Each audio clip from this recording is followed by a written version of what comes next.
Buenas tardes, licenciado. Buenas tardes. Buenas tardes.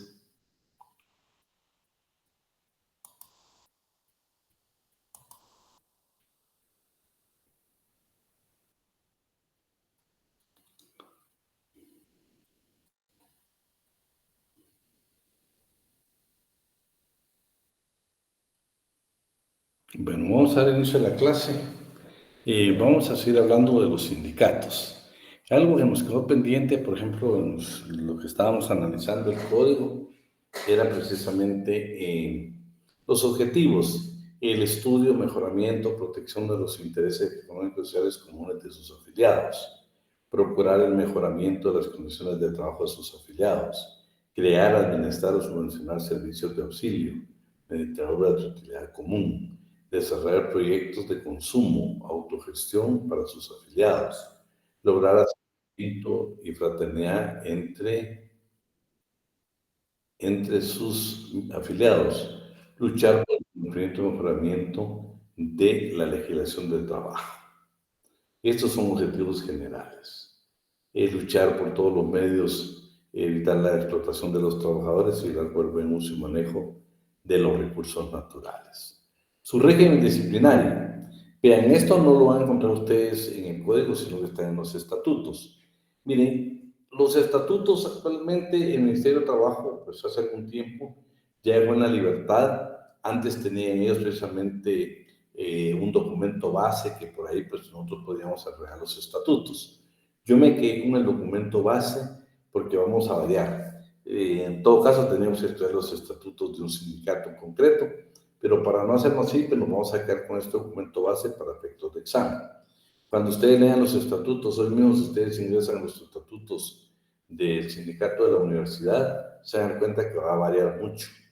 No va a variar, no tanto, pero sí va a variar. Pero por favor, para efectos de examen, vamos a tomar este que es el documento base, la guía que sirvió para muchos sindicatos para poderlo hacer. Es más, muchos sindicatos casi lo tienen literal a lo que vamos a ver ahora, pero como ya permitieron que pudiera crecer o que pudiera tener amplitud por el derecho a libertad sindical de elaborar sus propios estatutos, pues ya se ha permitido un poquito más o un poquito de modificaciones. Pero por favor, esta va a ser el texto base. De las faltas. Bueno, las faltas dice que hay amonestación. Cuando estamos hablando no faltas de trabajo. Estamos hablando de faltas precisamente que cometen los afiliados de los sindicatos. ¿Sí? Entonces, esas faltas van a ser sancionadas. Primero por una amonestación de carácter verbal. Andrea, que me estás ayudando, solo te voy a ir indicando algunos puntos. Es importante para mí todos estos para efectos de examen. ¿Por qué? Fíjese que la amonestación verbal la hace en privado el comité ejecutivo. La amonestación por escrito, pues no necesita una sesión privada, pues le notifican a uno. A la suspensión sí ya. Porque vean, pues, este documento que yo tengo, que es el base, habla de 30 días. Pero hay sindicatos como, por ejemplo, el de la universidad, tiene 90 días. Pero nosotros vamos a tomar como base únicamente este. Le hago referencia a aquello para que usted no esté... esta es una base, esta es una guía, pero que puede ser modificada. Al final de cuentas, nosotros en la asamblea, la universidad establecemos que son hasta una suspensión hasta por 90 días. Hay quienes tienen 15 días. Eso va a variar. Pero este es el texto base, la guía que nosotros vamos a analizar para efectos de la cátedra y efectivamente es la base.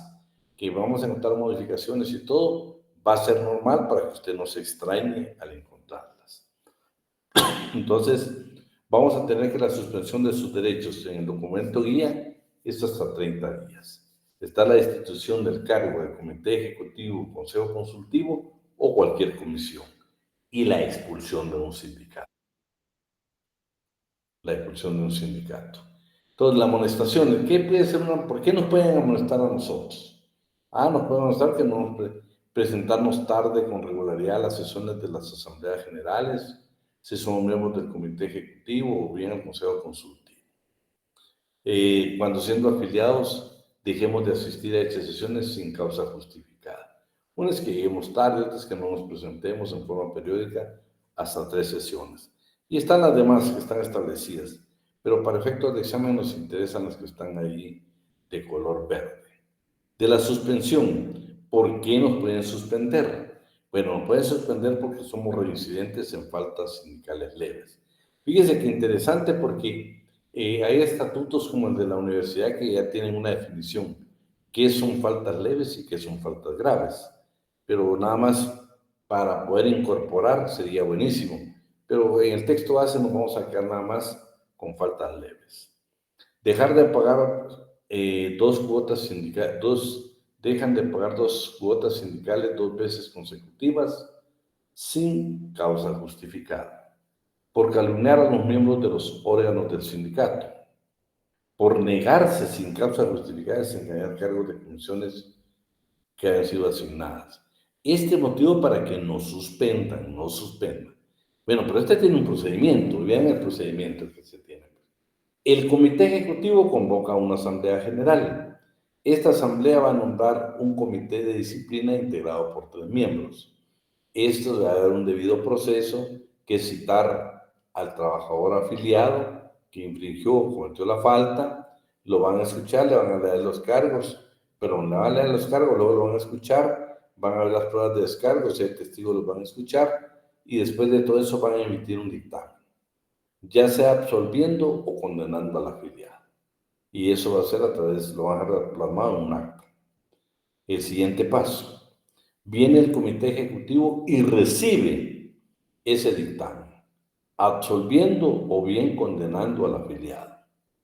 Tiene que convocar a una asamblea general, ya sea ordinaria o extraordinaria, la que esté más próxima, según sea el caso, y la van a leer. Y ahí pues es la asamblea general la que al final va a condenar o absolver al afiliado.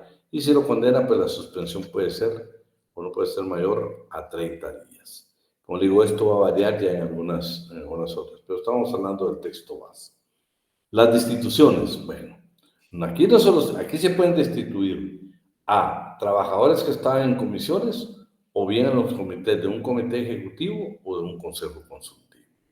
Se pruebe que no cumplen con las obligaciones de sus respectivos cargos, abusan de la autoridad que les confiere el cargo sindical con los compañeros, ¿sí? Celebran arreglos sin conocimiento de la Asamblea General y en perjuicio del sindicato, se aprovechan del cargo para obtener ventajas económicas, entre otras. ¿Cuál es el procedimiento? De la destitución, el mismo procedimiento. El comité ejecutivo convoca a la Asamblea General, ya sea la más próxima, ya sea ordinaria o extraordinaria, y nombra una comisión de disciplina integrada por 3 miembros. Estos van a citar al afiliado, le indican sus cargos, le dan el debido proceso, lo escuchan, pruebas de descargo, si tienen testigos, y al final en un acta establecen y dejan plasmado si lo condenan o lo absuelven. Entonces ya le toca nuevamente al comité ejecutivo convocar una asamblea y será la asamblea quien tome la decisión si lo absuelve o lo condena. La expulsión aquí se va a variar. ¿Por qué pueden expulsar? Aquellos que hagan labor de división entre sus miembros. Es el motivo para expulsar en el sindicato. Desobedecen los deberes y soluciones legales de la Asamblea General del Comité Ejecutivo. Y el procedimiento va a cambiar solo en algo. Igual, viene el Comité Ejecutivo y convoca una asamblea más próxima. Esta asamblea, vamos a ver qué dice el código, esta asamblea toma la decisión de nombrar una comisión integrada por 3 miembros, que es la famosa comisión de disciplina.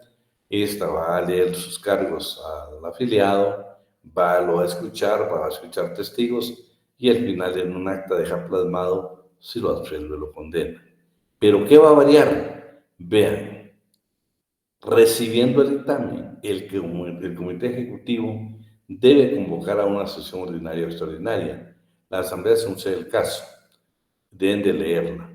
Pero la expulsión de un miembro de un sindicato no es por mayoría simple, o sea, no es la mitad más uno, es por mayoría calificada. Anotas esto, por favor, Andrea. mayoría calificada que la constituyen las 2/3 partes de los miembros del sindicato. También los sindicatos van a tener secciones filiales en los departamentos y ustedes ven que tienen sus delegados. También los estatutos van a establecer, por ejemplo, en este estatuto guía que teníamos, se hablaba que podían haber secciones departamentales, municipales, comunales en toda la República.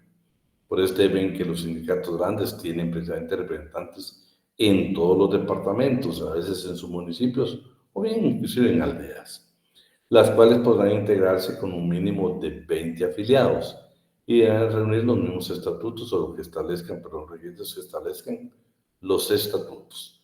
Y van a tener también cómo van a pagar sus cuotas y todo lo demás. Órganos. Bueno, son Asamblea General, que puede ser ordinaria y extraordinaria, el Comité Ejecutivo, Consejo Consultivo. Por ejemplo, van a encontrar ustedes sindicatos que tienen otras más, pero en la guía, en la base, nosotros vamos a tener estas, que es las que establece el código. Asamblea General Ordinaria, Extraordinaria, Comité Ejecutivo, Consejo Consultivo. Artículo 222. Son atribuciones exclusivas de la Asamblea General. Fíjense que el 222 no nos establece a nosotros ni siquiera cuáles van a ser ordinarias y extraordinarias. No, que está hablando en general. Elegir a los miembros del Comité Ejecutivo del Consejo Consultivo por un periodo no mayor de 2 años. Remover total o parcial miembros del Comité Ejecutivo del Consejo Consultivo, así como ahorita las circunstancias y los acuerdos de los estatutos. Aprobar la confección inicial y las reformas posteriores, que por cierto, si usted tiene su código ahí, póngale mayoría calificada. Solo tengo una duda, bueno, vamos a ver al final. Aprobar en definitiva los contratos colectivos, los pactos colectivos de condiciones de trabajo y otros convenios de aplicación general para los miembros del sindicato. El Comité Ejecutivo puede celebrar al referéndum esos contratos, pactos o convenios, o también puede aprobarlos en definitiva, siempre que la Asamblea lo haya autorizado en forma expresa y limitativa para cada caso.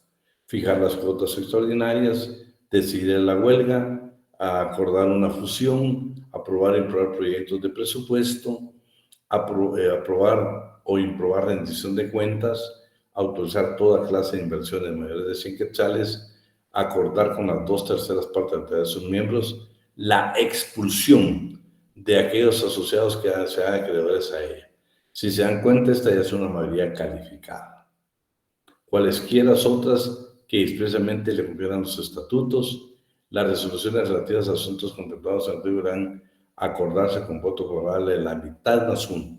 Fíjense que todas estas que están acá, a excepción de la que ya vimos, que es la expulsión, que ahí se requiere mayoría calificada, pero dice que en el M, las resoluciones relativas de asuntos contemplados en este artículo deberán acordarse con el voto favorable de la mitad más uno de los afiliados que integran el quórum de la Asamblea, salvo los relativos del inciso B y C de este artículo, en los que se requiere el voto favorable de las 2/3 partes. ¿Qué dice el B? Sí, regresamos al B. Va a ser pregunta de examen, ¿no? Ya lo notas. Remover total o parcialmente los miembros del Comité Ejecutivo. ¿Sí? Ahí se va a requerir una mayoría calificada. Y el otro, el C, aprobar las reformas de los estatutos. Y para eso se requiere mayoría calificada. Entonces aquí le dejé lo mismo, nada más el quórum va que van a ser, las decisiones van a ser tomadas por mayoría simple o bien mayoría calificada. Ya mayoría calificada tenemos 3. Tenemos la expulsión, que sería mayoría calificada. Tenemos las reformas, ¿sí?, que están acá, ¿sí? Y remover total o parcialmente a los miembros del Comité Ejecutivo de un sindicato, del Consejo Consultivo. En 3 casos aplica la mayoría calificada. Y en nosotros es la mayoría simple, la mitad más uno, ¿sí? Bueno, aquí más o menos tenemos en los estatutos, vamos a encontrar esto, ¿cuáles son las funciones de una ordinaria y cuáles son las funciones de una extraordinaria? La ordinaria, que se va a celebrar por lo menos cada 6 meses, va a conocer, fijar cuotas extraordinarias, aprobar y improver proyectos de presupuesto, aprobar e improbar rendición de cuentas, autorizar toda clase de inversión mayores de 100 quetzales y otras que le designen los estatutos. Y las decisiones van a estar tomadas por mayoría simple, la mitad más uno. Las extraordinarias, bueno, aquí sí cambia todo, ¿sí? Aquí sí va a cambiar todo. En las extraordinarias, que esas se convocan cuando se requiera. Elegir a los miembros del Comité Ejecutivo Consultivo. Andrea, esta va a ser pregunta de examen. ¿Cuál de las dos asambleas elige a los miembros del Comité Ejecutivo y Consejo Consultivo? ¿Qué tiempo van a estar en sus cargos? 2 años. Remover total o parcialmente, aquí se requiere una mayoría calificada. Aprobar la rendición de cuentas se requiere una calificada. Y las demás que están repetidas, exactamente le corresponde a la mayoría relativa. Solo quisiera una corrección en el documento, donde dice las decisiones deberán tomarse en los incisos A, C, D, E y F con el voto de la mitad más uno. Ahí quitan el C, por favor, porque para el C sí se requiere una mayoría calificada, que es lo relativo a aprobar reformas. Eso tiene que ser una mayoría calificada, calificada. Ahí estaríamos. Del Comité Ejecutivo. Hoy sí quiero que nos veamos al artículo 223. ¿Alguien que tenga por ahí su código? ¿Jóvenes?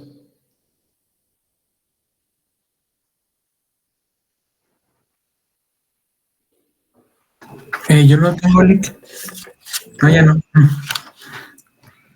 Vamos, pues. Bueno, o sea, ¿sí lo leo o no? Es que no sé quién levantó la mano. Por favor, Pablo. Ah, bueno.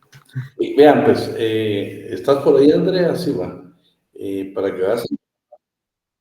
Porque miren, todo este 23, segurísimo le vienen 2 o 3 preguntas.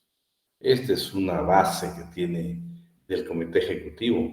¿Cómo está integrado? ¿Cuánto es el máximo? ¿Cuánto es el mínimo? Pero vamos a ver que Pablo lo va leyendo y lo vamos analizando juntos. Artículo 223. El funcionamiento e integración del Comité Ejecutivo se rige por estas reglas. Inciso A. Es el encargado de ejecutar y cumplir los mandatos de la Asamblea General. Entonces, solo permitir, que consten en el libro de actas y acuerdos y lo que exijan los estatutos o las disposiciones legales.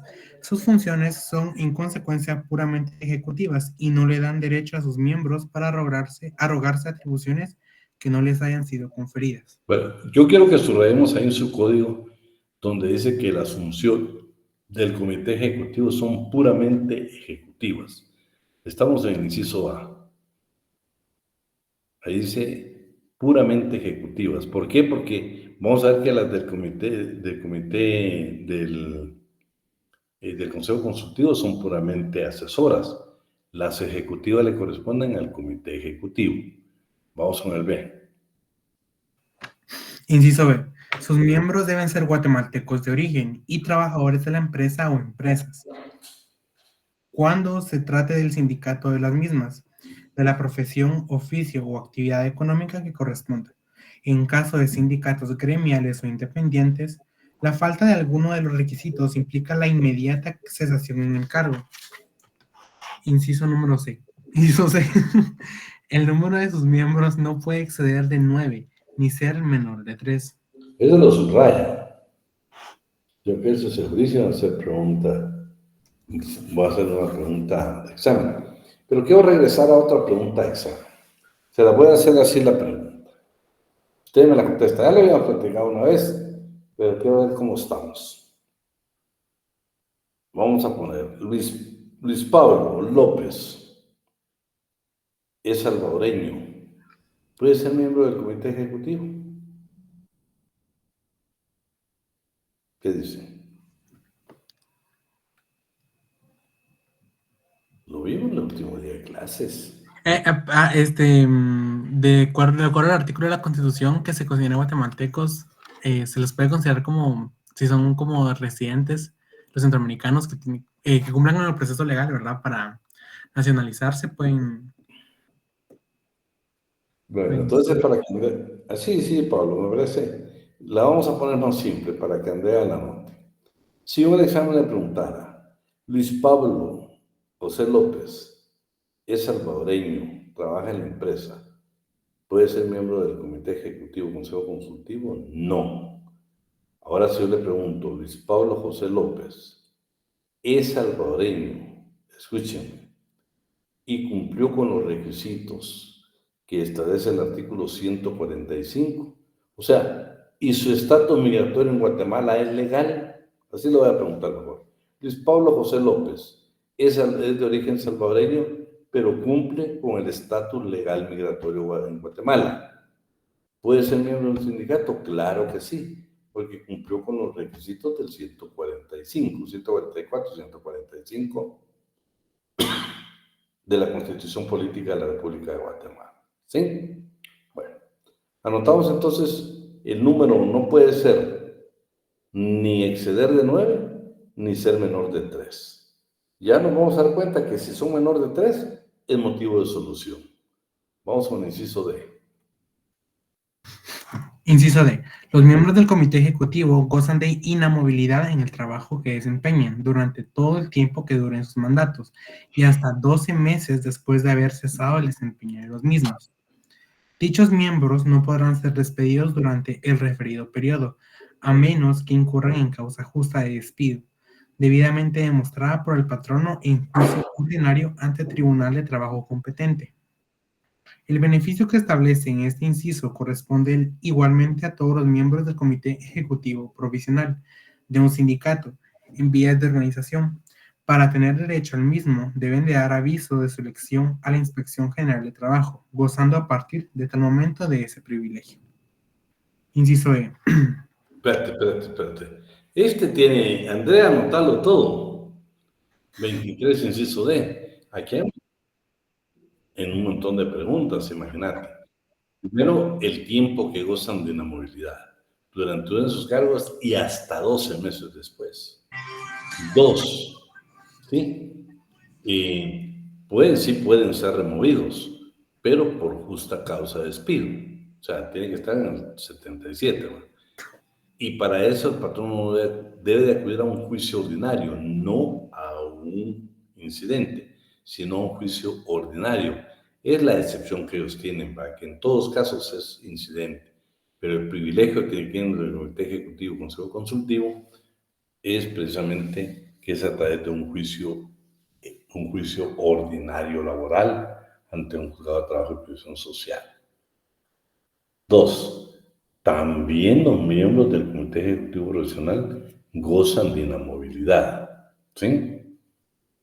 Y fíjense que dice, el beneficio que establece en este inciso corresponde igualmente a todos los miembros del Comité Ejecutivo Profesional del sindicato en vías de organización. Si yo le preguntara a ustedes, fíjense, porque vean cómo se va a interpretar el artículo.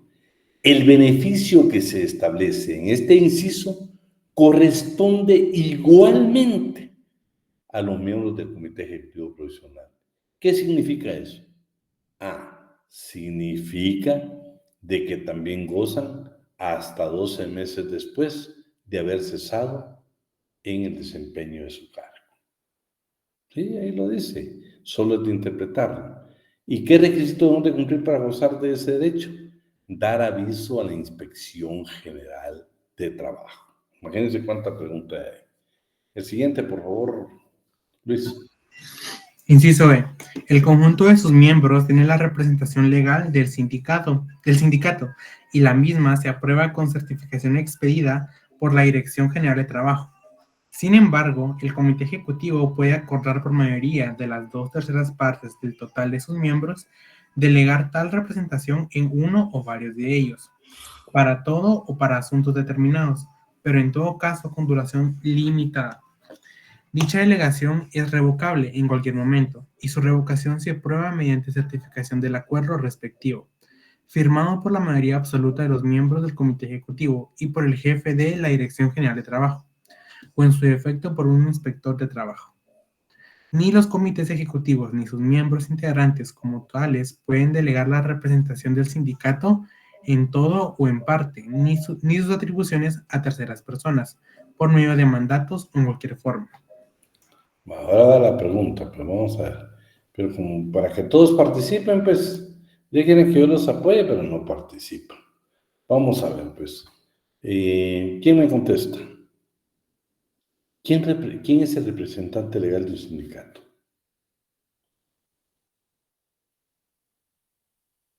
El secretario general. El presidente del sindicato. ¿Perdón? El presidente del sindicato.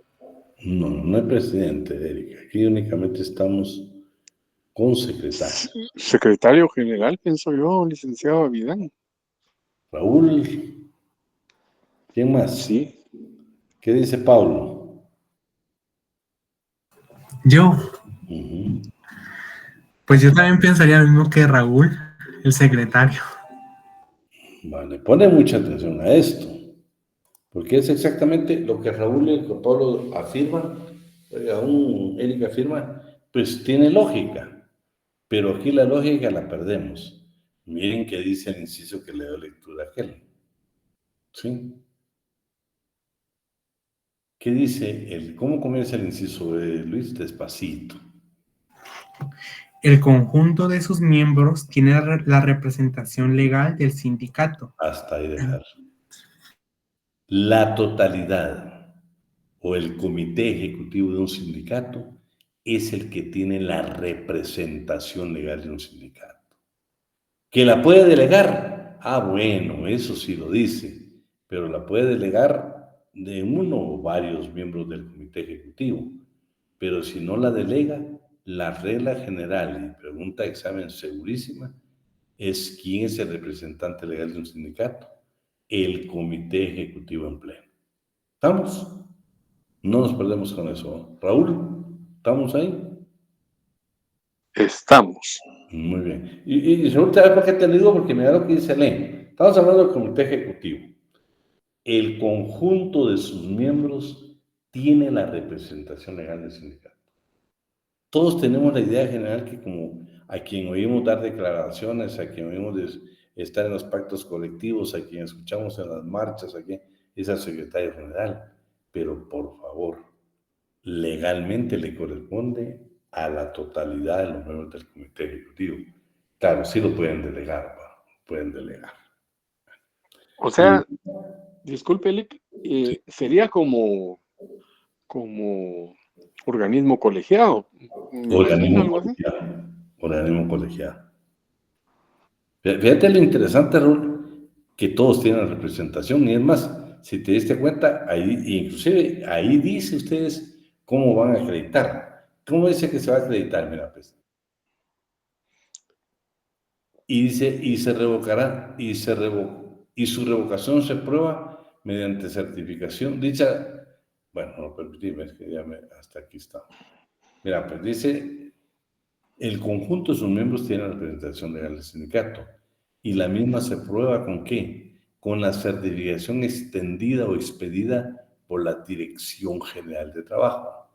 El comité ejecutivo puede acordar por mayoría de las 2/3 partes, tiene que ser todavía mayoría calificada, del total de sus miembros, delegar tal representación en uno o varios de ellos, para todo o para asuntos determinados, pero en todo caso, con duración limitada. Tampoco es para todo el periodo, es con duración limitada. Lo que pasa es que lo que es un principio a ustedes, pues hasta el día de hoy ustedes no tenían la obligación, bueno, tenían el deber, pero no la obligación de leer este artículo, pues hoy sí ya estamos enterados. ¿No? Nosotros lo que por lógica, a mí yo, pues en el curso que yo imparto, pero lo contrario, yo la lógica, de hecho, como siempre me dando declaraciones a los secretarios generales, ¿no? Entonces cualquiera diría, bueno, a ellos les debe corresponder, pero no, hoy estamos bien claros y con base legal. O sea que serían así, en bruto sería secretario de conflictos, de actas y acuerdos, de organización general, todos. Fíjate, todos. Pero por supuesto tendrán que delegar, ¿no? Porque un cuerpo colegiado Sí, no se puede. es complicado. Sí, claro. Pero acuérdate que Interesante. los miembros de la comitiva van a tener su constancia. Únicamente es el acta que van a celebrar, donde ellos, el comité ejecutivo, con mayoría calificada, va a delegar, por ejemplo, que Luis Pablo, que es el secretario de actas, sea el representante legal para este asunto, que Raúl sea el representante legal para este otro asunto. ¿Sí? Sí, pues, muy interesante. Yo te digo algo que no lo sabía, que por cierto me gustaría que lo agregáramos en agentes de cambio. Porque eso Raúl no lo sabe la mayoría. Entonces sería buenísimo que ya. ¿Quién tiene la representación del sindicato? Base legal, artículo 223, inciso D, el Comité Ejecutivo en Pleno. Así dejamos bien claro quién es.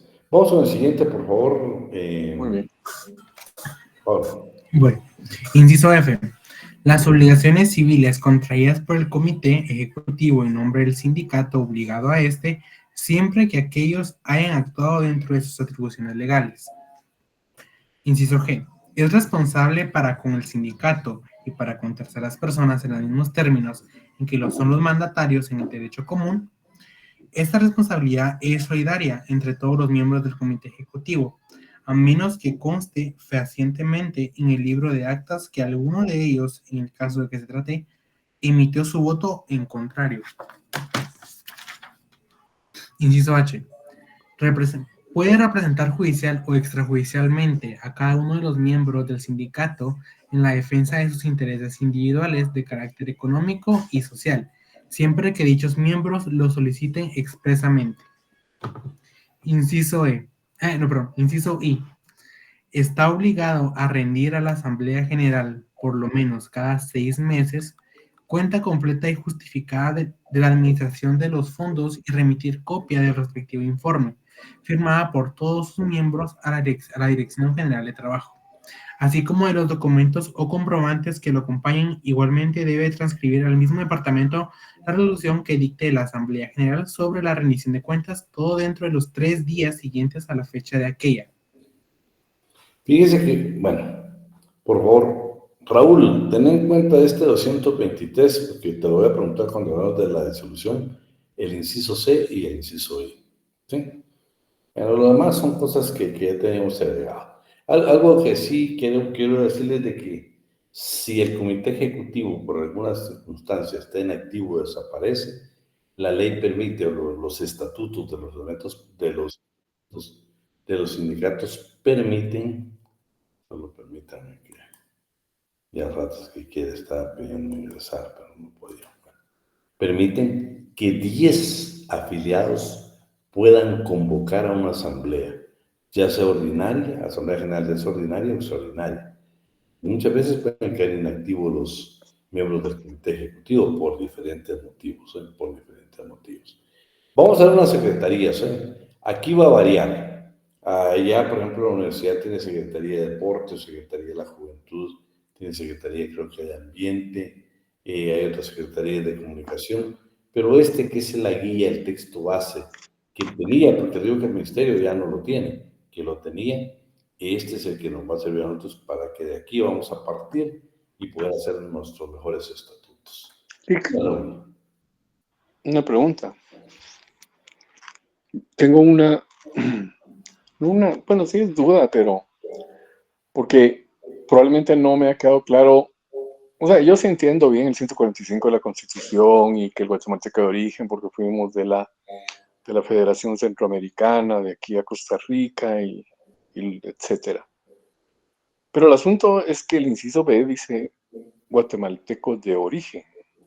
Entonces, también eso dice guatemaltecos de origen, pero yo entiendo que los salvadoreños o quien sea, pues de Centroamérica, si realmente deben hacer el procedimiento de naturalización al final, ¿no?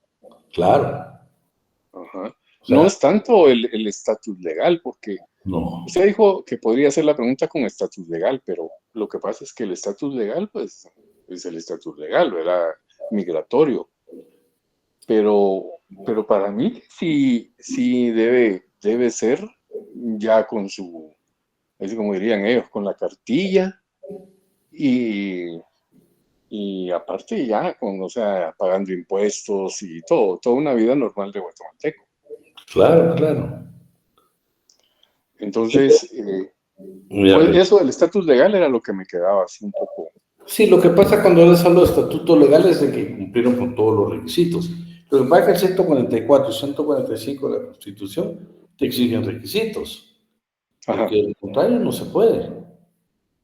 ok, Estoy diciendo salvadoreño, pero mira, pues, y partamos de algo, Raúl.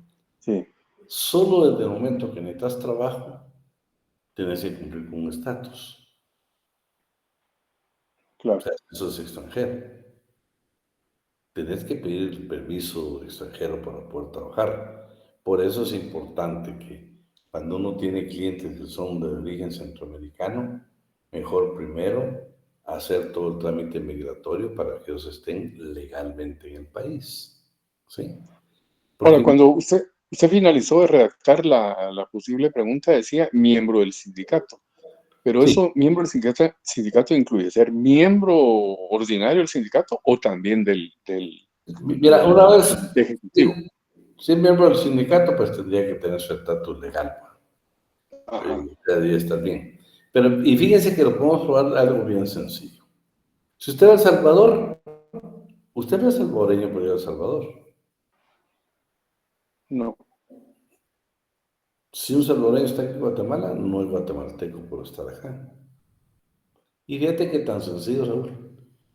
No sé si han tenido oportunidad, pero para viajar a El Salvador lo tenés que hacer y llenar un formulario.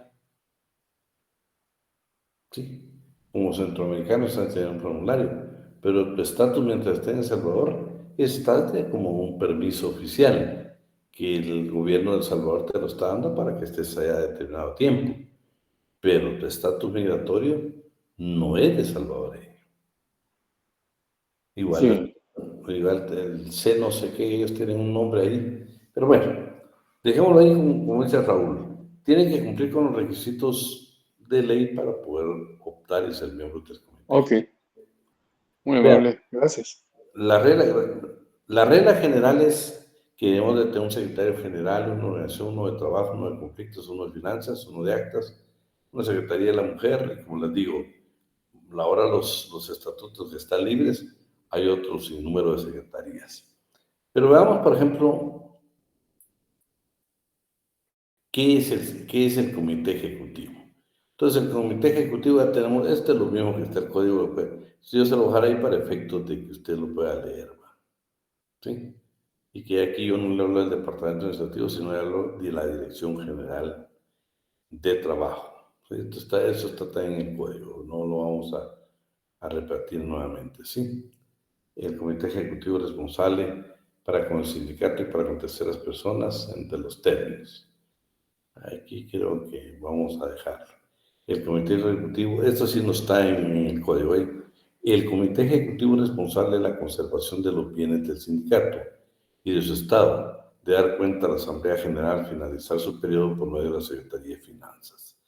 La elección del comité ejecutivo y del ejecutivo, tanto sean electos en la Asamblea General Extraordinaria, que debe celebrarse con un mes de anticipación al vencimiento del periodo a quienes van a sustituir en sus cargos, mediante votación secreta.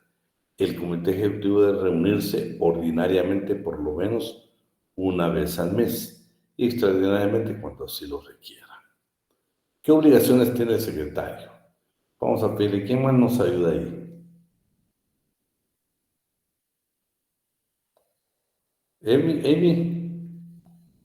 Emi Dayana Arriola. Sí, licenciado. Secretario general, miramos cuáles son los que está de verde. Todo es importante, pero para efectos de examen vamos a ver lo de verde. Muy bien. Obligaciones y atribuciones del secretario general. Inciso D. Tomar la protesta de ley a los miembros del sindicato que salgan electos para desempeñar cargos en el comité ejecutivo, consejo consultivo o comisiones que se nombren. Inciso G. Autorizar con su firma juntamente con el secretario o secretaria de finanzas los documentos de pago del sindicato y los recibos por las sumas que él mismo perciba. Veamos hoy en la Secretaría de Organización. Atribuciones y obligaciones del secretario de organización. Inciso B. Llevar un libro de requisitos de los miembros afiliados al sindicato, en el cual deben de estar anotar los nombres y apellidos, código del documento personal de identificación personal, profesión u oficio de cada uno, debidamente sellado y autorizado por la Dirección General de Trabajo. Inciso C.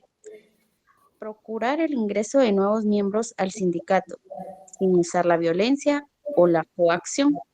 Inciso D. Rendir a las autoridades de trabajo los informes anuales de los afiliados al sindicato, elaborando para el efecto el padrón correspondiente. Inciso H. Sustituir al secretario o secretaria general en ausencia temporal o indefinida de este. Vean, pues como ve un poco de libertad en cuanto a los estatutos, hay estatutos que no dice quién sustituye al secretario general. ¿Por qué? Como la representación la puede tener cualquiera, pero si hay funciones específicas del secretario. Una buena pregunta, Andrea, que me gustaría a mí es, ¿quién tiene a su cargo el libro de registro de miembros afiliados del sindicato? Le corresponde a la Secretaría de Organización. Veamos el de conflictos. Amy. Obligaciones y atribuciones del secretario de Trabajo y conflictos. Inciso B. Sustituir al secretario o secretaria general en su ausencia temporal o indefinida de este y en ausencia del secretario o secretaria de organización. Inciso E.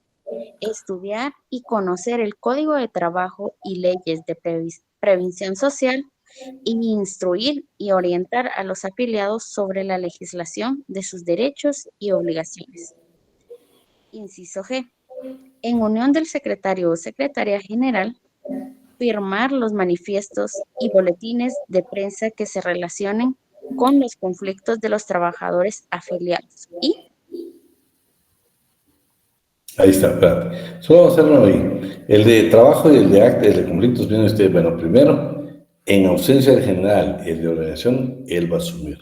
Estos son nuestros estatutos, pueden variar en otros, pero la regla general, o sea, la guía general es esta.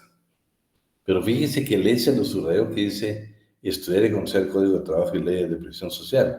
No, yo hubiera puesto ahí la legislación laboral, pero para mí el secretario de Trabajo y de Conflictos en cualquier sindicato debe ser un estudiante de Derecho que trabaje en la empresa y que esté afiliado.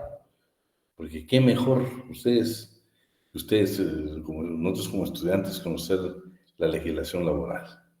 Y por último, ¿a quién le corresponde firmar los boletines o los manifiestos de prensa? Es precisamente al secretario de Trabajo y Conflictos.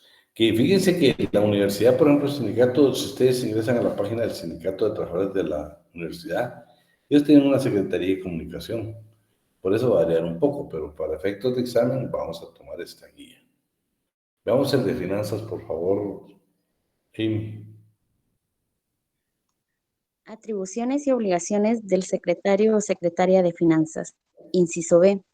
Llevar un libro de los ingresos y egresos del sindicato. Inciso C. Extender el recibo correspondiente a cada miembro del sindicato por cuotas ordinarias y extraordinarias. Inciso D. Rendir informe del estado de cuentas del sindicato, por lo menos cada 3 meses a la Asamblea General. Inciso F. Firmar todo documento de pago, retiros o depósitos monetarios juntamente con el secretario o secretaria general. Miremos el de actas y acuerdos. Atribuciones y obligaciones del secretario o secretaria de actas y acuerdos. Inciso C. Convocar a los miembros del comité ejecutivo para las sesiones ordinarias y extraordinarias, que se celebren con 15 días de anticipación. Inciso D. Llevar con todo cuidado el libro de actas y acuerdos de la Asamblea General. Veamos el de la mujer. Atribuciones y obligaciones de la Secretaría de la Mujer. Inciso D. Promover proyectos que motiven el empoderamiento del rol de la mujer dentro del quehacer económico, social, político, sindical y de amplia participación de género en el ámbito general. Bueno, ¿qué pasa cuando un miembro de un comité ejecutivo renuncia? La renuncia de cualquier miembro del comité ejecutivo deberá ser presentada por escrito. ¿A quién se la va a presentar? Bueno, indicando los motivos que la justifiquen, la cual será presentada por intermedio del secretario general, quien convocará a la Asamblea General para que conozcan de ella y en su caso se elija al nuevo general vacante. En caso de renuncia del secretario general, deberá ser presentada por medio del secretario de organización.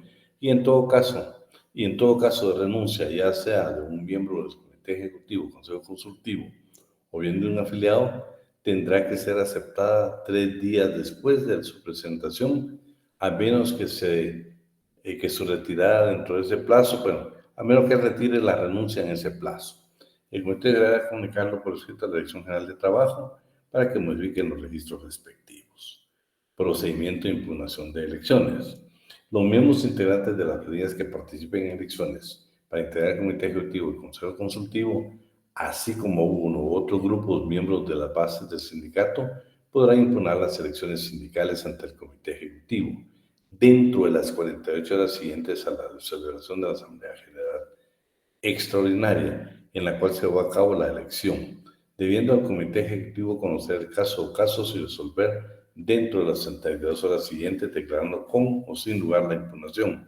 Si existiera inconformidad con lo resuelto, los interesados pondrán dentro del tercer día, contados a partir de la fecha de la notificación, cualquier notificación respectiva a presentar impugnación ante la Asamblea General por medio de dicho comité, que está obligado a convocar a dicha asamblea en forma extraordinaria dentro de las 24 horas recibida la impugnación a efecto que establezcan y resuelvan por el comité ejecutivo, estando ajustado a derecho. Contra lo resuelto, contra la Asamblea General, los inconformes podrán acudir a los juzgados de trabajo y previsión social en la vía procesal correspondiente para que conozcan en primera instancia del conflicto de conformidad con la ley. Fíjense qué interesante todo el procedimiento. Llega al comité ejecutivo, todo el trámite administrativo, llega a la asamblea, pero después de la asamblea los inconformes tienen el derecho de acudir a la vía jurisdiccional, o sea, al juzgado de trabajo y previsión social. Excepción de funciones del comité ejecutivo y consejo consultivo, ¿sí? Bueno, ¿qué pasa si se queda sin dirigencia el comité ejecutivo por diferentes razones? Todo lo que la ley permite es que precisamente puedan 10 trabajadores pues pueden pedir. Pero bueno, aquí está, en este caso, de las funciones directamente del consejo y del comité ejecutivo, lo siguiente, ¿verdad? Aquí lo que dice es de que, por ejemplo, ya se eligió al nuevo comité ejecutivo, pero por algún trámite administrativo ellos tienen que tomar posesión el 1 de octubre. Pero por trámite administrativo, burocracia, se llega el 1 y no toman posesión, dice que se queda representando al sindicato el comité ejecutivo saliente, pero únicamente para llevar a cabo una actividad. ¿Qué actividad? La actividad de administración. ¿Y en qué consiste la actividad de administración? Únicamente en el cobro de la cuota sindical y el pago de las obligaciones a que esté el sindicato como persona jurídica. Vean, esto va a ser pregunta de examen seguro. No sé si me logro entender, si no díganme, porque se lo voy a preguntar. Vean pues, ya se eligió el nuevo comité y va a tomar posesión el 1 de octubre, pero resulta que por alguna circunstancia burocrática no dio tiempo y no puede tomar posesión. Sigue fungiendo el comité ejecutivo saliente, pero únicamente para efectos de administración. No tiene ninguna otra atribución. ¿Y cuál es esa función de administración? Únicamente se refiere al cobro de las cuotas y al pago de las obligaciones que tiene el sindicato como persona jurídica. ¿Quién me iba a platicar ahí? ¿Raúl o Eric? Sí, licenciado. Dime. ¿Cuál fue la pregunta? Disculpe. No, ahorita estamos, vamos a continuar entonces. No, ahorita no era la pregunta. Vamos con el 224. Consejo consultivo. El Consejo Consultivo tiene funciones puramente asesoras. Ya quedamos que en el 223 dice que el Comité Ejecutivo sus funciones son ejecutivas. El Consejo Consultivo sus funciones son asesoras. ¿Y qué requisitos van a cumplir? Pues los mismos requisitos. Va usted ser miembro activo del sindicato, ser mayor de 18 años. Aquí sí, porque acuérdense que es miembro del Consejo Consultivo, ¿va? Pertenecer al sindicato sí puede, pero lo demás no. Ahí yo creo que eso es lo más interesante. Las funciones pues, son puramente asesoras. Las obligaciones. Aquí son varias, pero vamos a leer únicamente las subrayadas. No sé si quién me hace el favor de leerlas. Yo, licenciado, llevar los siguientes libros debidamente sellados y autorizados por el Departamento Administrativo de Trabajo de Actas y Acuerdos de la Asamblea General de Actas y Acuerdos del Comité Ejecutivo de Registro de Socios y Contabilidad de Ingresos y Egresos. Espérate. Entonces estamos. ¿Cuáles son las obligaciones de los sindicatos? Llevar estos libros. Pero estos libros, por favor, van a estar sellados y autorizados por la Dirección General de Trabajo. El de actas y acuerdos, el de actas y acuerdos del comité, el registro de afiliados y el de contabilidad, que es de ingresos y egresos. Vamos con el E. Enviar anualmente al mismo departamento un padrón de todos sus miembros que debe incluir sus nombres y apellidos, número de sus cédulas de vecindad y sus correspondientes profesiones, oficios, o si se trata de sindicatos patronales de la naturaleza de las actividades económicas que como tales desempeñan. Bueno, ahí estamos. Todas son importantes, ¿va? Pero ahora sobre las que le puedo preguntar. Las prohibiciones, pues no las vamos a ver. Sabemos que tiene muchas prohibiciones. Una de esas es que no puede hacer nada, absolutamente nada, con fines de lucro. Las cuotas sindicales, fíjense que estas son importantes. Va a variar en los estatutos, ¿eh? Por ejemplo, en el caso de la universidad, la distribución la tiene completa. Lo que sí tiene bien, igual a esta guía de estatutos, es lo siguiente. La base económica de los sindicatos la constituyen los ingresos que percibe en concepto de cuotas de afiliados. Puede ser cuotas ordinarias o extraordinarias o cualquier otro tipo de ingreso como donaciones nacionales e internacionales. La cuota ordinaria será el 1% del ingreso mensual devengado por cada afiliado que puede ser pagado por el secretario de Finanzas. Las cuotas extraordinarias serán acordadas por la Asamblea General y no podrá ser mayor a la cuota ordinaria. O sea, también sería el 1%. Vean, como regla general, todos los sindicatos tienen el 1%. Sin embargo, yo estaba leyendo ahí de que hay sindicatos que fíjense que la cuota para estar en ese sindicato es del 2%. Y no sé si está en clase la doctora. La doctora nos hizo una observación el último día de clases y ya nos indicaba que leyó por ahí, por la universidad, un afiche, un anuncio, no sé cómo podríamos decirle, que indicaba que ese sindicato usted podía ingresar gratuitamente, que no había ningún tipo de aporte económico. Pero imagínate, en todos los sindicatos está cómodo. O sea, la base económica del sindicato, entonces, ¿cuál es? ¿De dónde va a percibir los fondos? ¿Por qué? Porque vean, pues, y no podrán decretarse más de 4 cuotas extraordinarias en cada año. Yo leí por ahí una que decía 6, pero la regla general con esta base guía, vamos a dejar que son 4, ¿sí? ¿Cómo se va a distribuir? Miren qué interesante. Si ustedes se meten al ministerio, creo que es el de Minas, y localizan, Minas está exactamente igual. Para gastos de administración, 40%. Para gastos de previsión social, el 30%. Para gasto de propaganda, educación, cultura, deportes, el 20%. Y un fondo de reserva del 10%. La universidad lo tiene diferente, ¿eh? Tiene otros rubros y, por ejemplo, recuerdo que el de reserva habla del 20%. Pero deben de tenerlo. Miren, vean lo importante que es esto. Lo importante. Esto, manejar mal los fondos de un sindicato, es motivo de precisamente de una disolución. Pues esta se la voy a dejar ahí para que usted lo lea como general. Vamos a entrar a las disoluciones. La distorsión de confianza con la ley son tres: forzosa, legal y voluntaria. La forzosa y legal la llevan a cabo los juzgados de trabajo y previsión social. La voluntaria puede ser administrativa, que es precisamente cuando todos decidimos pues ya cancelar el sindicato. Pero las dos primeras únicamente por disposición legal. Y la fusión, que es una idea de su servidor, y le voy a decir por qué. Veamos la forzosa. Y miren qué interesante. La forzosa la pide el Ministerio de Trabajo. La legal la pide el Ejecutivo por medio del Ministerio de Trabajo y Previsión Social. Vamos a la forzosa ahorita. Y mira, por eso yo le dije, vean lo interesante, porque esta es forzosa. Esta hay que disolverla. Artículo 226 del Código de Trabajo.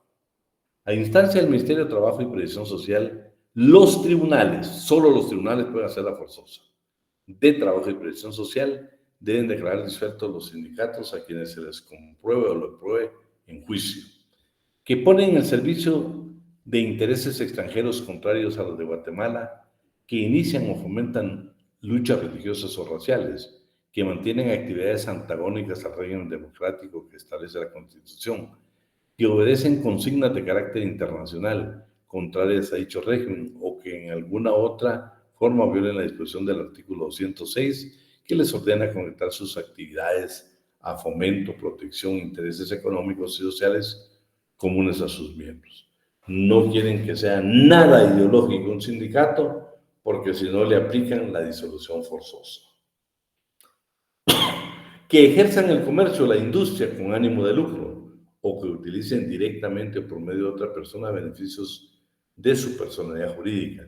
Las franquicias fiscales, acuérdense que no pagan los impuestos, o bien que se dedican a establecer expendios de bebidas alcohólicas, salas de fuego, prohibidos o otras actividades regidas con las leyes o diferentes sindicales.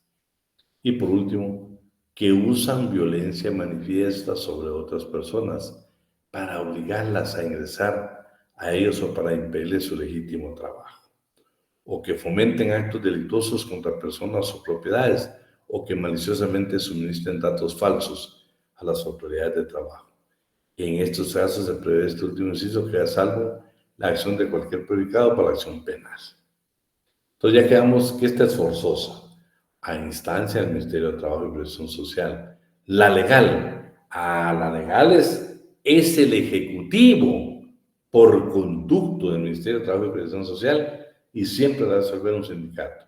¿En qué casos?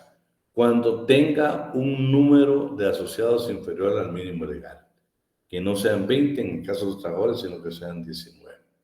Ahí tiene que haber.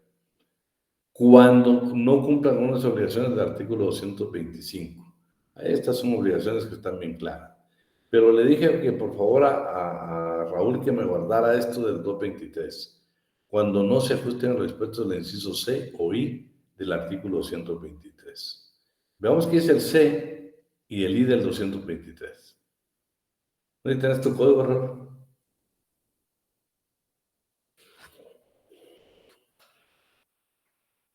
Sí. 223 C e I, ¿verdad?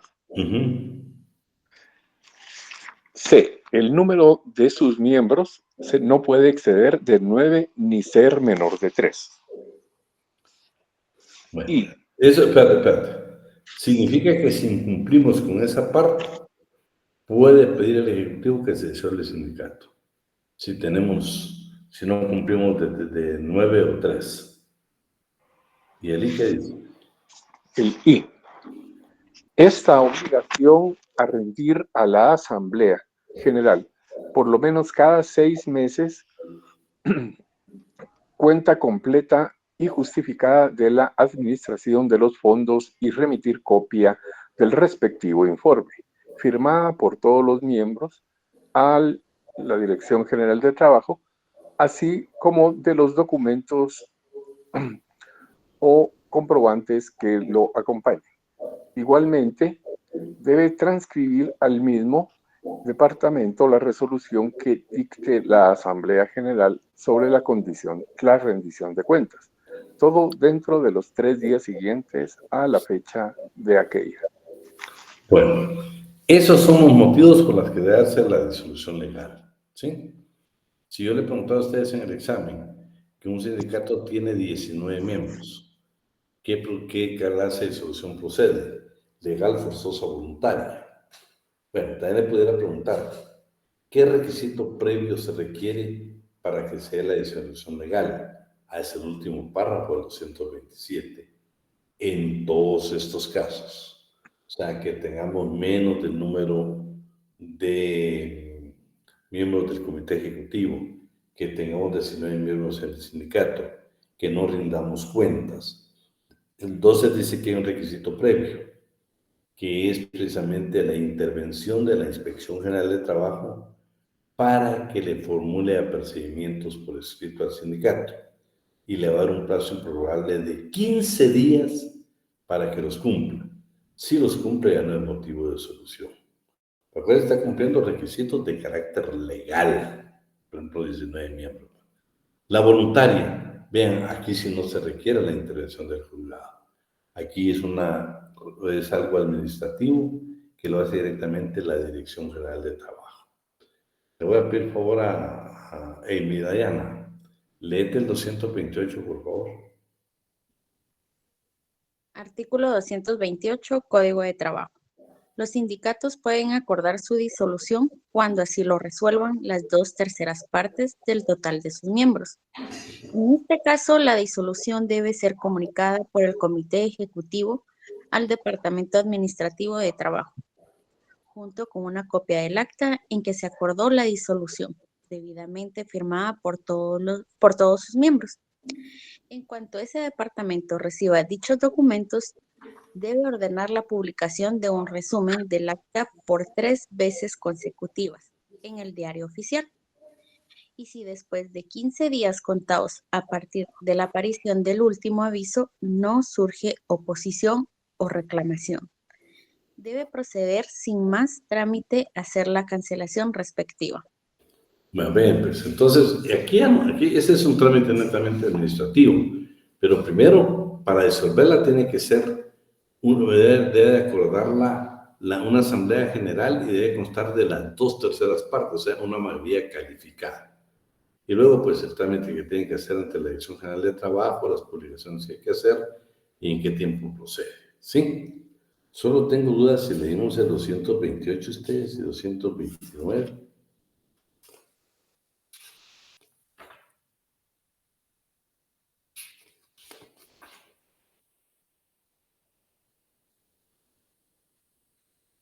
Así, bueno, estamos.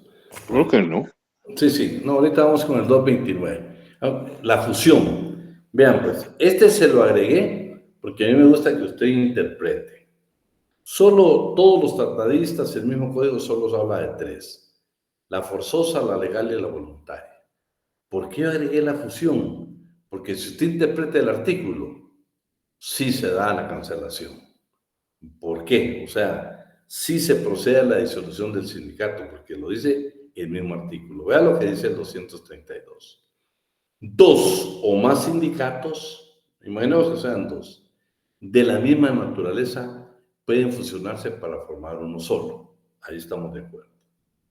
En cuyo caso debe proceder de conformidad con el artículo 216, párrafo segundo, 217, 218. Escuchen, si la fusión se declara procedente, el acuerdo respectivo debe ordenar, ¿qué dice? La cancelación de las inscripciones de los sindicatos fusionados. Está indicando que va a cancelar los 2 sindicatos. Cancelación de las inscripciones, el registro de los 2 sindicatos fusionados. Escuchen, y de sus correspondientes personalidades jurídicas. Si son 2 sindicatos, los están disolviendo a través de una fusión. Mientras esto no ocurra, pues es otra circunstancia. Los sindicatos de que se trate conservan dichas personalidades y pueden dejar sin efecto el convenio de fusión. Pero realmente lo que dice el 232 es de que cuando se fusionan es para que nazca un tercero. Y es que lo dice claro, van a cancelar las inscripciones y van a cancelar las personalidades jurídicas. Lo dice muy clarito el código. Junta liquidadora. Bueno. Solo una cosa, licenciado, pero no dice en cuánto tiempo, ¿verdad? Porque Como aquello, ¿verdad? Que lo hacen en la misma o en la misma acta, ¿verdad? Se Sí, fusiona y de una vez se cancelan no es en plazo de nada. Y ¿sabes por eso? Es que al final dice que si se arrepienten, pues que no se cancelaron, siguen iguales. Mientras no bueno, se declare la fusión, siguen conservando su personalidad su jurídica. personalidad jurídica, sí. Pero Gracias. fíjate que lo interesante es que a mí me parece interesante es que lo que están indicando, imagínate que dice 2 o más, pongamos que sean 2, allá ve bien claro que van a ordenar la cancelación, es que si fuera uno se ordenara la cancelación de uno, no, dice la cancelación de las respectivas instituciones de sindicatos fusionados y sus personalidades jurídicas. Van a ser un tercero. La junta liquidadora, integrada por un inspector y dos personas honorables, escogidas entre los trabajadores de la empresa, ¿verdad? Si es de patronos o patrono, o si es de los trabajadores de un sindicato de trabajadores, o si no, pues de patrono. En todo caso, artículo 229, la disolución corresponde a la Dirección General de Trabajo nombrar una junta liquidadora, integrada por quién, un inspector y 2 personas honorables, escogidas entre trabajadores o patronos según sea el caso. Dicha junta liquidadora ha de actuar como mandataria del sindicato disuelto y debe seguir para llenar su cometido el procedimiento que indiquen los estatutos, los cuales pueden autorizar a la Dirección General de Trabajo que indique qué sucede en estos casos. Al que crea conveniente ordena que se aplique o establezcan leyes comunes en lo que sea posible. La junta liquidadora. Bueno, ya la tenemos la junta liquidadora. ¿Qué efectos tiene la disolución? ¿Qué pasa con el patrimonio? ¿A quién va a otorgarse el patrimonio? Amy, 231. 231. Código de Trabajo. El activo y pasivo de los sindicatos disueltos se debe aplicar en la forma que determinen los estatutos y, a falta de disposición expresa, debe pasar a la federación a que pertenezca. Si el sindicato no está federado, la Asamblea General puede disponer entregar su capital líquido a otra organización sindical que ésta estime conveniente, o el mismo pasará al Estado para ser aplicado para fines de alfabetización. Bueno, más que todo el activo, a ustedes lo que les pueda servir. Primero, lo que digan los estatutos. Si no dice nada los estatutos, pasa a la federación. Si no está federado, pueden ordenar en la asamblea que se le entregue a otro sindicato. Pero creen que el sindicato sí solo se va a entregar el capital líquido, ¿sí? Pero resulta que tampoco dice nada la asamblea, entonces pasará al Estado. Y quinto, y si pasa al Estado no es para promover la sindicalización, va a ser para fines de alfabetización, ¿sí? Bueno, nulidad de actos y contratos. ¿Estás por ahí, Ruth? Que querías participar. Sí, Lick. Por favor, Ruth, 230. Nulidad de los actos y contratos. Artículo 230. Código de Trabajo. Son nulos ipso iure los actos o contratos celebrados o ejecutados por el sindicato después de disuelto, salvo a lo que se refiera exclusivamente a su liquidación. Es entendido que aún después de disuelto un sindicato reputa existente en lo que afecte únicamente a su liquidación. Bueno, entonces estamos con la nulidad de los actos. Revisión de la contabilidad. ¿Quiénes la pueden llevar a cabo? Artículo 234 del Código de Trabajo. En cualquier momento, 5 o más trabajadores sindicalizados pueden exigir que se practique una revisión en la contabilidad del respectivo sindicato. Inactividad del sindicato. Si por cualquier circunstancia especial el sindicato permanece inactivo y no hubiere directivos que pudieran convocar a una asamblea general, se faculta en los estatutos de casi todos los sindicatos que 10 o más afiliados puedan hacer una convocatoria a efecto de elegir un nuevo comité ejecutivo, un nuevo consejo consultivo, y los electos quedarán facultados para elegir la asamblea general y tramitar lo que sea necesario. ¿Cómo se integra una federación y una confederación? Por favor, Ruth, artículo 233. Federación. Artículo 233, Código de Trabajo. 4 o más sindicatos de trabajadores o de patronos pueden formar una federación y 4 o más federaciones de aquellos o de estos pueden formar una confederación. Las federaciones y las confederaciones pueden ser de carácter nacional, regional o por ramas de producción y se rigen por las disposiciones de este título en todo lo que sea aplicable. En el acta constitutiva de las federaciones y confederaciones debe expresar, además de lo que indican los incisos B, C y D del artículo 220, los nombres y domicilios o vecindarios de todos los sindicatos fundadores que las integran, así como el número de inscripciones de los mismos y sus estatutos. Fuera de lo que ordena el artículo 221, deben determinar la forma en que los sindicatos que lo componen van a estar representados en sus asambleas generales. Bueno, hablemos claro. Entonces, de conformidad con la legislación guatemalteca, 4 sindicatos, ¿sí?, o más pueden formar una federación y 4 federaciones pueden conformar una confederación. ¿Estamos?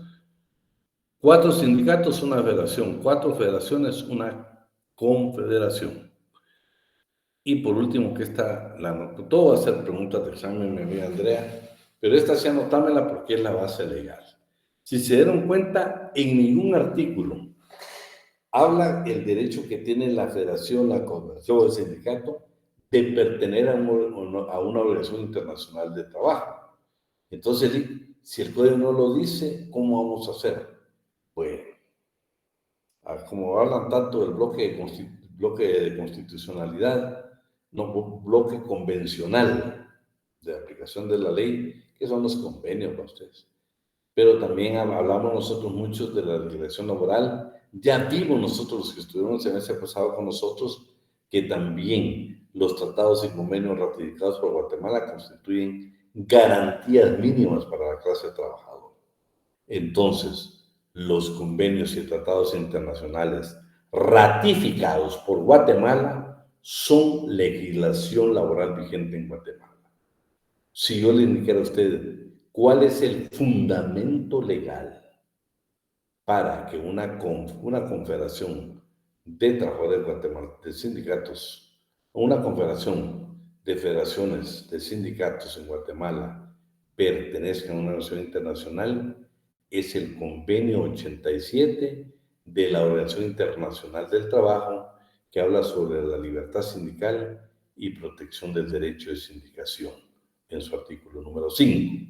Las organizaciones de trabajadores y de patronos tienen el derecho de constituir federaciones y confederaciones, así como el de afiliarse a las mismas, y toda organización, o sea, sindicato, federación o confederación, tiene derecho de afiliarse a organizaciones internacionales de trabajadores y empleadores.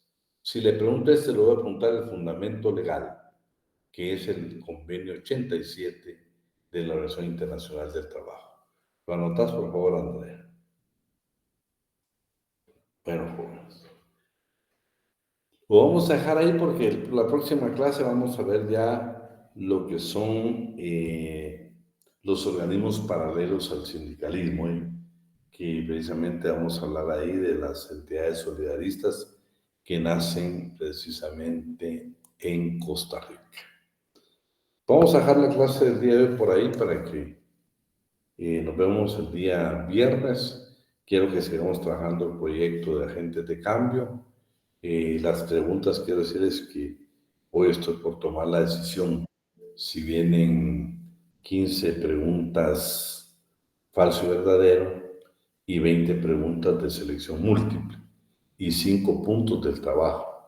Así de que quien no esté inscrito en el trabajo, quien no, por favor hágalo porque son 5 puntos que la decisión la tomamos ustedes y yo. Así de que nadie vaya a decir es que no me dijeron nada. No, lo hemos repetido casi todas las veces de clase. Ahí está Pablo y y su equipo, precisamente que nos están apoyando con eso. Tenemos listado, yo voy a respetar los listados de ellos. Si usted no se ha incorporado, aquí está Pablo, escríbale. Está Marian también, pero son varios los que están colaborando. Y Eric, todo lo que tengas, mandáselo a Pablo para que lo revise. Yo veo que las cosas que me enviaste están interesantes, solo que faltaron algunas palabras ahí. Hay que completar el artículo. Mandáselas a Pablo que la revise el equipo que se tiene para poderlo hacer. Decime, Stephanie. Bueno, lo vamos a dejar por ahí entonces, jóvenes, y si Dios quiere, pero nos vemos el día viernes. Gracias, Lick. Una pregunta. Entonces, Entonces el examen es sobre 35. 35. Ok. Y la segunda pregunta es que al final de la agenda del documento los puntos 5, 6 y 7, creo yo, es el convenio 87, el 134. Lo vamos a ver, lo más interesante, pero todavía falta. Bueno, el solidarismo, digamos. Sí. Primero, ok. Nos vemos si Dios quiere, pues Gracias, licenciado. Pase buena tarde. Un fuerte abrazo. Igualmente. No sé quién tiene la asistencia, no sé si la cosa.